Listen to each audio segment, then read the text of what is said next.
What inspires change? What motivates us? It's what's inside that moves us. What moves you? Get the Scion story at Scion.com.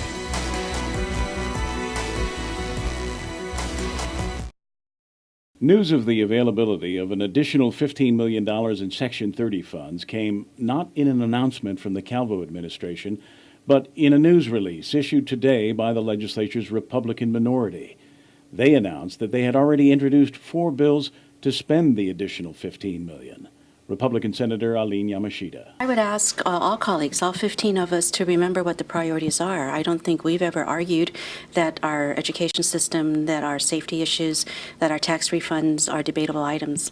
And it just so happens that we got this information. It happened after the budget was passed, and we were very pleased to be able to throw some bills together and introduce them. The unanticipated $15 million in new funds is the result of a recent review by the IRS of the 2012 Section 30 reimbursement, which found that GovGuam had been undercompensated that year. Acting Assistant Secretary for Insular Areas Eileen Sobek informed Governor Calvo of the results of that IRS review in a letter dated August 27th. Majority Leader Senator Rory Respicio questions why the governor didn't make that known at that time, which was at the height of the budget debate and just as news of the financial crisis at GMH was breaking. I'm aware of a letter dated to Governor Calvo dated August 27th. That was a day or so before we were summoned to GMH's board meeting, where GMH advised us of this crisis of payless paydays. And so for the governor to withhold this information at a critical time when we were determining the budget for the next fiscal year really causes, I think, a greater wedge between the administration and the Democratic majority in terms of trust. There's already some rumblings over at the legislature from the Democratic side that, hey, you knew about this end of August at the height of the budget debate. How come you didn't reveal this additional funding was available then?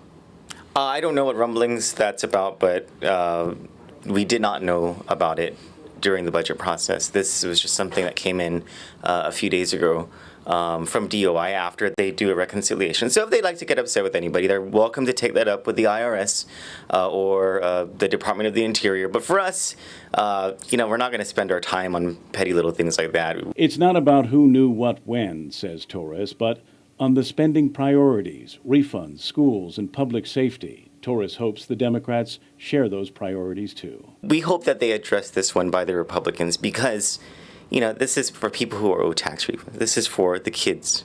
This is for the community at large and our safety. And we believe these are the priorities. Truly, we did not know about it until after the budget bill was signed. And sometimes you get good news in an unexpected manner, and I believe that's what happened with the governor. However, Respicio questions at least one of those priorities. The single largest appropriation in the 4 Republican spending bills is $9 million for tax refunds, which, the majority leader points out, was one of the key issues in dispute throughout the budget debate. The governor insisted no more than $113 million was needed for refunds. Senator Pangilinan held out for $120. Now the Republicans are proposing $9 million more. Why is it that not even 24 hours after the budget bill's been signed, a major contention in this whole budget, which caused us to have 7 different budget versions, was how much to set aside for tax refunds? And the Democrats were very clear on sticking to $120 million as a form of a compromise to what the governor wanted. The governor was very clear that $113 million is sufficient, but yet the Republicans want to take us from $120 to $129 million.